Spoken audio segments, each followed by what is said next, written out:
নমস্কার। 2024 সালে 20 জুলাই গুরু পূর্ণিমা। গুরু পূর্ণিমা লাগছে সন্ধ্যে 6:38।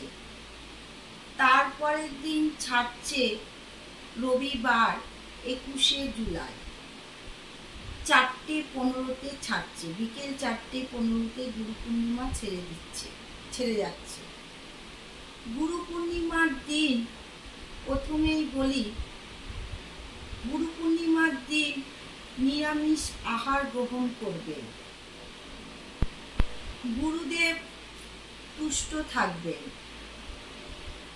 গুরুকে খুব ভক্তিভাবে সেই দিন পুজো করবেন। যাদের দীক্ষা হয়ে গেছে তারা খুব ভক্তিভাবে গুরুকে পুজো করবেন।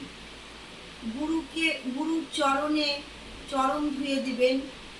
গুরুকে সাদা ফুলের মালা পরাবেন। গুরুকে 5টা ফল নিবেদন করবেন। সেদিন গুরুর সামনে ঘিয়ের প্রদীপ জ্বালাবেন। ভালো গন্ধওয়ালা ধূপকাঠি জ্বালাবেন।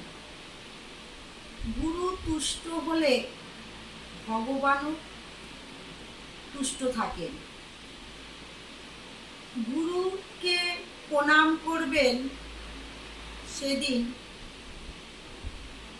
নমো গুরু ব্রহ্মা গুরু বিষ্ণু গুরুদেব মহেশ্বরং গুরুদেব পরম ব্রহ্ম পরাৎ পর নমো শ্রী শ্রী গুরুবে নমঃ। এই বলে গুরুকে প্রণাম করবেন, এই মন্ত্রটি বলে। পরাৎ পর মানে হচ্ছে আপনি সব গুরুকে প্রণাম জানালেন। আপনার দীক্ষা গুরুই হোক, মাতা পিতাই হোক, স্বামী হোক বা পূর্বপুরুষই হোক, সব গুরুকেই প্রণাম জানানো হয়ে গেল এই মন্ত্রটি বলল।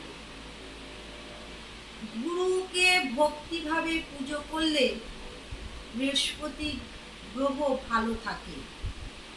আপনার বিবাহিত জীবন সুখের থাকবে। আপনার অর্থের দিক দিয়ে ভালো থাকবে। আপনার সন্তান সুখও আপনি পাবেন।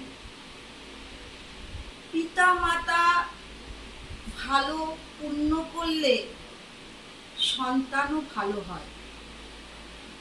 সন্তান ভালো না হলে তার মতো কষ্ট আর কিছুতেই হয় না। তাই ভক্তি সহকারে গুরু পুজো করুন। পিতা মাতাকে ভক্তিভাবে ভক্তি করুন। আনন্দ দিন পিতা মাতাকে, স্বামীকে। দেখবেন আপনিও ভালো থাকবেন, আপনার সন্তানরাও ভালো থাকবে। আজ এইটুকুই। নমস্কার। ভালো থাকবেন, সুস্থ থাকবেন। জয় গুরু।